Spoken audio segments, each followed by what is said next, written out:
Ada orang sujud di musola, melarat sujud. Kowe gak pernah enak dadi wong iku. Padahal sujud itu yang menjadi orang masuk surga. Terus kowe ditakoki ning akhirat. Kowe tahu angen-angen dadi wong sujud mboten nate. Tapi dia tahu angen-angen mewah nate. Yes, seneng kono kira-kira gitu. Lha iku latara undal pas kowe roh ilmu yakin pas wae mlebu neraka. Iki mulane kita ajari dini kiat-kiat supaya kira mlebu.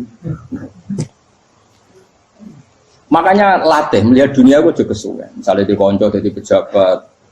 Kalau nanti di keluarga pejabat, sampai sekarang pun saya sering punya teman. Buat nanti kalau melihat bahwa dia pejabat. Karena saya takut dosa. Saya melihat dia seorang mukmin yang sujud, yang sholat. Saya bodoh sekali kalau melihat dia pejabat. Karena itu tidak ada artinya di akhirat. Saya sampai sekarang yang saya melihat presiden orang yang mukmin, sehingga saya harus hormat. Saya melihat bupati orang yang mukmin, sehingga saya harus hormat. Melihat sampean ini wong sing mukmin, malah gue jalanan barang ini sudah mukmin plus. Jadi rasa tiga ekor tuh pinter gue jalanan. Jalanan gudul bisa gaya bisa. Gudul ora ono maknane. Oh anu kangger wong iso maca kitab kok. Jos lah. Jadi saya ulang lagi ya.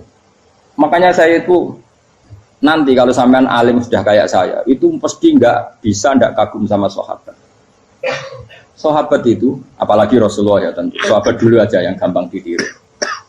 Sayyidina Umar ketika ditusuk oleh siapa Abu Lu'lu siapa? Al-Majusi. Abu Lu'lu itu seorang Majusi. Dan Umar itu orang pendendam. Dia orang pendendam. Tapi tentu karena dia orang baik, ya pendendamnya hal-hal yang baik. Coba kalau kamu ditusuk orang itu dendam nggak? Kira-kira sebagai manusia kan dendam. Itu tanyanya begini sama yang ya taruh sekarang orang dekatnya. Yang bunuh saya tadi siapa? Itu Abu Lulu Al-Majusi, Hulamul Muhirah. Dia budaknya Muhirah. Majusi, iya ya Umar. Dia sudah mau mati. Itu ngetikan gini, sama siapa alteknya? Alhamdulillahilladzi lam yaj'al maniyati biyadi rajulin sajadalaka sajdah yuhajuni biya yaumal qiyamah. Ya Allah, terima kasih sekali ya Allah. Engkau mentakdirkan saya dibunuh oleh orang yang enggak pernah sujud. Kalau saja dia pernah sujud, maka dia berhak menuntut saya dengan sujudnya untuk masuk surga. Artinya gini, kalau dia ditusuk orang yang pernah sujud, misalnya Sayyidina Umar kok ditusuk oleh Ruhin, kemudian Umar masuk Ruhin masuk neraka, aku tetap pedih Gusti. Isowai sujudnya dia menjadikan enggak berhak masuk neraka. Artinya Umar sangat hormatnya pada sujud itu dia enggak berani. Jadi kira-kira kok Umar sujud kowe iku kira-kira rawani maksudno anak kowe mlebu neraka. Piye-piye di kekuatan sujud yang mempotensikan tetap dia masuk surga. Makanya dia seneng, dendamnya kesampaian. Syukurlah nek sing mateni aku ora tau sujud. Jadi tak patut nang neraka langsung bludeng ngene kira-kira gitu. Saking hormatnya ambek sing jenenge sujud. Tapi kita sekarang enggak. Rawong ning musala sujud, ya jeneng wong nganggur. Otak kita ini sudah PKI lah kan. PKI halus. PKI yang tanpa kartu, paham? Makanya Allah kalau muji sujud, enggak sampean tak latih supaya baca Quran yang benar. Kayak apa Allah bikin Ka'bah? Kayak apa mulianya Ka'bah? Itu dibikin Allah untuk apa? Lil akifina wa ta'tusai warrukais sujud, dan untuk orang-orang rukuk dan sujud. Ketika Allah menurunkan rezeki di bumi dan di langit, itu perhitungannya Allah mau situ asli. Rabbana liyuqimus shalah faj'al afidatan minan nas tahwi ilaihim warzuqhum inas sama. Gusti, ben nak sujud ku kuat. Piye-piye menungso nak ramangan ra kuat. Nak is kuat, ndek tenaga yo ben sujud. Liyuqimus shalah. Ketika Allah muji orang baik atau ibunal abidunal hamidunas saihuna satrusé arraqiunas yang rukuk yang sujud. Karena tadi ketika nanti Anda di akhirat, kenangan terbaik Anda di dunia itu hanya sujud. Liane itu coba misalnya kena akhirat terus video disetel pas kongkoi-kongkoi ini perapatan. Bariku nglamunem disetel. Beda di pegawai negeri. Ngayal gajine sakmene, engko sakmene gue wayo. Wan rekam kabeh. Oh ora sini-sini wong. Terus apa idola sing duwe wadah sing tumpakane Alfa di sekretaris saya. Iku mbok nang utakem iku berpuluh-puluh tahun. Dan itu jumlahnya poinnya misalnya 100.000. Bareng idol anak Kanjeng Nabi mau 10%, cuma gayanya mau sholawat. Tapi sebetulnya agak tahu bayang no ini miskinan, Mbak Amit nih miskinan. Gayanya mau sholawat, tapi pakai orang tahu pengen melarat koyok. Yes. Itu direkam. Makanya dari Habib-habib sing alim-alim niku almar'u ma'aman ahabba hada targhib wa tarhib. Kita ini kan sering dimotivasi mubalik. Mubalik itu kan saya naik dhewe nang. Harus pokoknya seneng Nabi swarga. Dari Habib-habib sing alim nak ngritik, masalahnya dawuh mu almar'u ma'aman ahabba. Wong dibarno wong sing diseneng. Apa kamu bisa menjamin seneng Nabi saudure seneng wong-wong itu? Jangan-jangan kita lebih berkeinginan seperti orang tertentu yang kaya raya, yang terkenal, yang hebat. Meskipun gue yang oleh sana muni seneng Kanjeng Nabi. Jangan-jangan status cinta kita terbukti ke orang itu. Iya, toh misalnya gambarnya pasang neng kamar, wah, partai, uang, kuasa. Terus, gue nyumbang masjid nyuwun sewu mau 50.000, tapi bareng nyumbang untuk kemenangan orang itu 10 juta. Nyebut uang itu 1 hari 100 kali, nyebut Nabi benak sholat. Orang dihitung, dipoling mbak malaikat. Di survei buat dipoling orang pokoknya. Dengan cara begini status senangnya orang ini ke siapa? Ya, ono pengajian sholawatan nyumbang 50.000, nanggup pemenangan. Harus sudah. Diundang hayya ala sholah melakukan teknik komat. Tapi nak diundang acara kampanye teko ngarep sedurunge 2 jam. Baru sekian di polling, terus kadar cintamu ke siapa coba? Dari sekian indikator misal cara polling. Jangan-jangan diputuskan lebih seneng ke itu. Ya sudah almarhum aman. Apa? Makanya kata orang-orang alim almarhum apa? Orang itu terserah disenangi. Masalahnya kita tidak ada jaminan lebih seneng Nabi. Ya orang ada jaminan ya saya aman misalnya. Hitung dewi-dewi. Rasa menang terus kok didosa wis kadung. Makanya Sufyan Ats-Tsauri itu dadi wali kurang sama mergo ibadah akeh mboten. Sufyan Ats-Tsauri gurunya Imam Syafi'i dadi wali itu sederhana. Sama tak ceritane orang-orang jadi wali dengan cara yang sederhana. Tapi karena niru copy paste ya, artinya orang apa ya KW lah. Kalau niru enggak apa-apa tapi KW kebaikan. Sufyan Ats-Tsauri itu ditanya, "Kenapa kamu sedekat itu sama Allah dan Anda keramat?" Jadi resepnya begini, Pak. Saya itu belum pernah ke masjid nunggu adzan. Paling enggak setengah jam, 1 jam sebelum adzan itu saya sudah ada ke masjid. Ditanya, kenapa begitu? Ya toh kok kawula sing elek, moro ngenteni dicelup. Terus ngerti nak wayahe yak ngono kok Allah nyelup. Misalnya saya punya candalem atau saya punya karyawan, tiap jam 8 itu buka toko. Nah, gayangno itu juga. Saya punya karyawan tiap jam 8 tugasnya buka. Selalu buka tokonya ngenteni tak panggil. Rohen, toko buka, siap. Tapi besok yang ngono lagi, jam 8 buka, siap. Tiap hari gitu, kira-kira kendaraan karyawan itu goblok apa sopan? Kira-kira, gak jawab ya? Goblok kritik jauh, semua gitu. Nah, Sufyan Ats-Tsauri tidak mau gitu, wong ngerti nak Allah yang mau wayahe manggil. Jadi yang kerja malu ya sing kono. Dadi nak Allah, ayat ala salam pun Gusti. Ayat ala salam pun teng mriki. Iki sudah dadi wali. Oh, iku saya buat tiru tapi kawil, enggak masalah, tapi ini kan resep, no. Lho mangkel lo gak kira-kira. Ono karyawan tiap jam 8 kon buka toko. Selalu marane ngenteni di pagi. Jadi wali dulu tuh punya cara muamalah sama Allah tuh luar biasa. Ya ora usah mbok tiru terus kemen dadi wali wis ra iso kadung salah. Biasa wae. Aku lah nganti saiki ya biasa wae. Aku mau masjid ngenteni mekomat ya biasa wae. Tapi aku kan iso dadi wali lewat jalur liya lah aku ya. Jalurku kan akeh. Mulang ya mari wali, sabar ning coba ya mari wali. Jane ana jalur fakir ya mari wali kan. Tapi kan loro, fakir loro.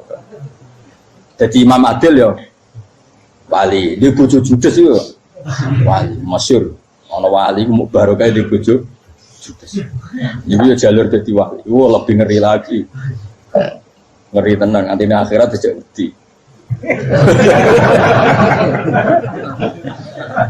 Dari anak jote wae kan. Para suami takut istri silakan baris sing wis baris bareng sing wedok. Pak rene lho tetep moro-moro. Waktu bojo kegawangan ini akhirat bahaya, you know. Yes. Bahaya waktu bojo nganti kegawan apa? Masyhur jadi cerita-cerita wali guys. Biasa ulang lagi ya. Latih, meskipun dari kecil latih. Makanya kamu tahu kenapa Quran itu kalau ngendikan sujud kayak gitu spesial. Balillah fa'bud wa kum minas syakirin. Jadi Meskipun kita di dunia umumnya orang saya makan, saya minum. Saya juga punya istri, punya keluarga, punya apa. Tapi saya belum pernah melihat anak saya itu sebagai anak saya. Saya kalau melihat anak saya ini teman sujud saya, nanti yang meneruskan sujud saya. Saya tenan kulon bolak-balik ditanya istri saya dan agak-agak marah. Terus Pak, kenapa kamu hormat sama anak sampai gitu? Kalau nanti manja gimana? Kalau terlalu manja, saya bilang itu udah anak saya. Itu nanti yang meneruskan sujud saya, meneruskan rukuk saya. Saya nanti pasti mati. Dan saya butuh di bumi selalu ada yang sujud sama Allah. Dan itu yang paling dalam otoritas saya itu anak saya. Orang lain itu enggak dalam otoritas saya. Jika kita melihat anak itu ini penerus sujud saya, penerus rukuk saya. Kita enggak sudah duniawi sekali. Rumah tanah, anak tua ben di rumah. Kapitalistik. PKI lah pikirannya yang ngono, Cina yang ngono. Wong fasek-fasek ning dalan yang ngono, kowe nggawa jalalan ngalor itu percaya ngono. Jadi dulu itu kalau para nabi donga fahab li milladunka waliya yarithuni wa yarithu min ali Yakub, seorang turunan yang meneruskan tradisi sujud, tradisi. Sehingga ulama-ulama dulu kalau dongakno anake ya min ahli sujud, wa min ahli Quran, wa min ahli sunnah napa? Gak apa-apa, gue seneng dunia gak apa-apa. Ora usah tawari gue seneng dhisik. Paham? Dadi ora usah. Ora usah cara Gus Pak ra apa-apa. Ora usah tarani ra apa-apa, wis mbok lakoni. Makanya pulau suwun sangat. Sujud itu luar biasa. Nanti kamu di akhirat, kenangan terbaik Anda di dunia adalah pernah apa? Sujud. Bayangkan kalau itu jadi orientasi Anda. Anda berpolitik, melok partai Gerindra, Golkar, PDI supaya jadi penyuara sujud tidak dilarang di Indonesia. Karena umat Islam mayoritas. Saking mayoritasnya sampai pejabat rasolat rawani. Juga pejabat rasolat bakal dipilih. Itu berarti kamu berpolitik niat bikin satu pressure supaya standar orang benar adalah sing nopo sujud itu ya benar. Kok yang kaya kerja biar bisa beli tanah untuk masjid. Yang orang miskin ikut menopang supaya masjid itu berdiri. Semuanya orientasinya menuju apa? Sujud. Jadi tidak sujud itu harus jadi wong khusuk sing goblok terus sujud terus. Tahu-tahu negara dikuasai komunis misalnya, terus akhirnya sujud gila. Termasuk menciptakan satu suasana Islami di negara ini juga berarti menciptakan keberlangsungan sujud. Karena dengan suasana Islami berarti sujud tidak dilarang, bahkan dianjurkan dan sebagainya. Ini penting saya katakan karena kalau tidak diingatkan ruwet. Nabi itu pernah punya anak dalam. Anak dalam itu setelah mau boyong terus santri itu ditanya, kamu minta apa sama saya? Ya Rasulullah kasih waktu 1-2 hari mau saya pikir. Karena yang menanyakan orang yang sayyidul awalin wal akhirin setelah sekian 2 hari, minta apa kamu? Jaluannya gak tanggung-tanggung. As'aluka murafaqataka fil jannah. Saya minta jadi temanmu di surga. Oh Nabi kaget tuh. Kok kalian diwarai wong? Mboten terjemah marahi. Kok Nabi diwarai wong ndak ada ya. Terus, kenapa kamu minta itu? Kata tadi, kalau saya minta dunia itu nanti zailah, dunia itu pasti hilang, faniyah pasti hilang. Maka yang abadi adalah saya jadi temanmu di surga. Tapi apa kata Rasulullah Jabe? Fa'inni ala nafsika bikasrotis sujud. Ya sudah kamu bantu saya, kamu memperbanyak sujud. Kayak apa? Nabi pun mintanya fa'inni ala nafsika bikasrotis sujud. Saya bantu untuk menolong diri kamu memperbanyak apa? Makanya di pertama surat turun itu ada wasjud, kamu bersujud dan kemudian mendekatlah kepada. Tapi sekarang enggak, karena kita kena hijab duniawi, mitra penting, semuanya penting dan semuanya penting itu makna di hati kamu adalah hadun. Bahkan ngidolakno kiai perkara hadun nafsu, enak dadi kiai gede. Wah, teko ditolak al-badru. Wale napu pidato MC ini muni Saiful Fadilah wal Karomah, bos ngene MC. Baru disangoni dihormat. Tekan muji ulama we dari segi dun. Ya, baru bisa wayo akeh macam-macam. Utek nek selek, tekan muji ulama wis dari segi. Makanya saya ini termasuk ulama. Kalau kan saya ngebres biasa. Kalau jarang kerso di panggungnya seneng dulu. Supaya semua ulama udah dipandang secara apa? Dunia. Saya sampai sekarang ngedus anak kula biasa. Teng pasar gitu biasa. Kalau marung teng pasar mangan gitu biasa. Nak seneng kula ben atas nama wong alim karena apa? Kalau kita terlalu menikmati dunia, lama-lama orang seneng ulama juga dari sisi dunia. Keren dadi kiai teko disualami dicucupi munggah. Ya enggak apa-apa itu enggak dosa, tapi takut saya utek elek-elek ini kejolakno perkara duniawi, show-nya itu loh. Jadi orang ini tak pikir teko ngaji bar wis warmu paham karmu ora karep. Mulan ngarep ngaji karmu. Mesti rugi kowe ya, aku tenang ae aku. Ben orang itu latihan ikhlas, napa? Latihan. Kalau kadang gitu protes tiang dia. Gus, jenengan sekali-kali nak tidak tak derek nus kok umum. Aku itu tidak mengharamkan itu, menaik kalau dereng tua. Derek haji malah turun, topa menaik. Jalan era roh derek kiai malah nyangka topa. Rutin tahu tak menderek nang kota, akan sepeda motor kan terlalu nenggone Malibu. Jalan itu roh malah jalan neraka. Kalau kan jalan akhirat antara roh dunia roh semua. Dan aku wong iso urip. Jalan dunia ora roh, jalan akhirat ora mbok roh iku opo. Repot. Jadi kenapa saya enggak mau, bukannya menolak. Saya senang kalau kiai-kiai terhormat, senang sekali. Saya senang kalau ada ulama dihormati karena supaya jadi tradisi ulama itu terhormat. Tapi jangan semua ulama mau dihormati. Nanti lama-lama jadi siklus. Tekan mencintai kiai saja karena fasilitas. Terus senang jadi imam masjid akbar, masjid Istiqlal, imam besar. Senang mergo kenal presiden, datang dikawal. Senang jadi sudes, wah keren sholat ngarepe. Bah, kok dikawal askar.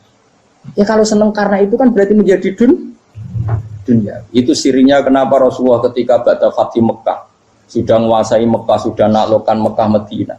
Nabi itu satu hari terbiasa. Mau sarapan saja kadang nggak ada yang dimakan. Tanya ya Aisyah, apa saya bisa sarapan? Enggak ya Rasulullah. Ya sudah saya tak puasa. Supaya tetap terkontrol bahwa umatnya mencintai beliau bukan karena kebesaran. Itu Rasul. Itu setelah periode Mekah loh. Jangan kira itu periode Medina. Apa? Itu periode apa? Medina loh. Periode yang setelah Nabi punya segala. Tapi Nabi tetap seperti itu. Kenangannya Aisyah sebagai istrinya apa coba? Dia cantik sekali. Aku tahu jajal turun ngarepin Nabi terlentang. Ya Nabi tetap sholat. Nah beliau sujud sikilku tak ingkret no. Nah beliau ngadeg tak lonjoro meneh. Jadi Aisyah wa ana muqtaridotun bene adi turu terlentang. Jadi cara ya sudah terlentang. Mau Nabi nak sholat suwi dia tetap sholat. Tapi di bojo ayu orang ngerasa sholat. Bojo elek ora sholat meneh. Bojo elek amen junub meneh. Kowe ora kena go contoh kasus itu wong kasus. Kowe di bojo ayu prawan turu karepku siksa salat ora bos misale lho. Pemene wong jegoten wae tambah. Mustafa kalau orang nyek jegoten liyane ora parah situ. Mergo nangenya wong akeh dosa, nangenya wong sitok ora. Misale dosa wis tak hitung mau ke sore. Aku ngenyek dosa sitok, mulang ganjarane 10. Cek susuk piro? Cek sarples orang dagang cek. Cebadi, iku ana dene ra ikhlas. Ra ikhlas aku yo ra ikhlas ilmuku, malah lara. Malah rokok ben teluas sebenarnya. Makanya ini dipikir ya, saya ulang lagi, harus dipikir secara matang-matang bahwa kita tidak boleh terlena oleh kehidupan menjadi bodoh kan Anda minum teh, kemudian anak Anda jatuh di pinggir Anda. Paham? Nah, sekarang menyangkut mukjizat. Ini masih tentang ayat ini, nanti sampean tahu logikanya. Tak beda, tidak jawab satu-satu aja. Karena iman sarannya harus tahu. Fa'lam itu tahu. Fa'lam annahu la ilaha. Ketika sekarang telur, saya memberitahu misalnya, Ben, telur ini udah dipitik, cara gue mungkin telur. Ayo jawab satu-satu. Mungkin kan? Tapi pertanyaannya, saat telur menjadi pitik kemudian mungkin, dan ayam ini bisa terbang, bisa selingkuh, bisa punya anak turun, itu menjadi mungkin itu kan kamu pun tidak ikut menciptakan. Ikut gak kamu menciptakan telur menjadi ayam? Tidak kan? Kan di luar kudroh kamu, di luar kemampuan kamu. Tapi kamu bilang itu mungkin. Ada onta yang buting, yang sudah hamil sudah. Kamu bilang nanti onta ini mau punya anak, dan anaknya nanti bisa jalan seperti induknya. Kamu katakan apa? Mungkin. Tapi saat Anda katakan mungkin, Anda ikut menciptakan enggak? Enggak kan? Tetap itu kudrohnya Allah. Tetap itu. Maka para nabi itu tidak tahu bedanya antara onta yang keluar dari indukannya dan keluar dari batu. Itu syaratnya jadi nabi, syaratnya jadi wali. Nah, saya kira ono nabi. Makanya Nabi Soleh ditakoki, bukti nak kudrohe pangeran ubi. Lah kamu minta apa kata Nabi Soleh? Silahkan ada onta keluar dari batu itu. Nabi Soleh bisa. Ya tenan terus onta keluar dari batu. Terus kaumnya gawok. Wah kok hebat tenan unta metu kok watu. Jare Nabi Saleh, ya padha karo unta lahir kok indukane. Bedane apa? Yo beda. Lah bedane apa? Metu kok watu kowe ora melok gawe. Metu kok indukane ya kowe ora melok gawe. Bedane apa? Tapi utakmu kena hijab. Cuma niku ana bedane. Cara nabi-nabi ora roh bedane. Lah kula termasuk warasatul anbiya ya ora roh bedane cara. Waras utek kula niku waras. Lho lah yo misale kowe cara iman seperti itu yakin dadi wali. Wes amatir-amatir lah wali swasta lah pokoknya sudah siap. Jadi manusia itu lucu, sesuatu yang dia pun tidak bisa. Iku sok bedakno. Kalau telur menjadi ayam mungkin. Sapi keluar dari indukan mungkin. Biji padi menjadi padi besar mungkin. Tapi nak watu kok jadi biji padi mukhal. Lu saat yang dikatakan mungkin-mungkin itu apakah manusia ikut memberi? Tidak kan? Ikut menciptakan? Harusnya kan dia bilang, yo aku menyaksikan itu karena ada kekuatan X yang menciptakan itu. Harusnya dia kalau mau konsisten kan, saya tidak bisa menciptakan telur jadi ayam, tapi ada kekuatan lain yang menciptakan dan saya tidak bisa. Jadi telur keluar dari ayam ya kita tidak bisa menciptakan. Sapi keluar dari indukan ya kita tidak bisa menciptakan, termasuk untanya Nabi Soleh yang keluar dari batu besar kita. Makanya semua Nabi itu tidak tahu bedanya, itu bedanya Nabi sama enggak Nabi. Makanya Nabi itu tenang ya, masyhur. Ketika perang Khandaq, Nabi itu kelaparan. Kemudian Jabir datang, ya Rasulullah, istri saya menyiapkan makanan untuk orang 6 karena kambingnya hanya kecil. Maka hanya orang 6 saja yang kau boleh datang ke situ. Tapi Rasulullah dengan santainya, ya ahlal Khandaq. Padahal yang ngeduk Khandaq itu sekitar 3.000, ya ahlal Khandaq. Halumu ilayya ke Jabir, karena Jabir sona atau amat bikin makanan untuk kalian. Itu 3.000 orang. Wah Jabir dimaki-maki sama sudah bilang untuk orang 6 Nabi, ya apa-apaan orang banyak itu mesti tidak cukup. Kita mana? Nabi santai, bilang ke istri kamu Jabir jangan buka makanan itu kecuali ya pakai Nabi matur pengiran. Gusti ini cukupkan untuk orang banyak. Sama Allah di ACC ya terus cukup. Karena bagi Nabi tahu betul. Sekarang ketika beras menjadi beras, apa dalam kudrah kamu, dalam kemampuan kamu, enggak kan? Ketika sistem tubuh kita makan kemudian jadi kenyang, apa dalam kemampuan kamu? Kue muni mangan maknane sego bolebokno mulut, terus kue darani punya kemampuan makan. Apa setelah itu kamu mengendalikan sistem saraf kita, sistem urat kita? Enggak kan? Jadi Nabi ora roh bedane, justru itu jadi Nabi. Karena dia enggak pernah terjebak, Nabi enggak pernah terjebak oleh yang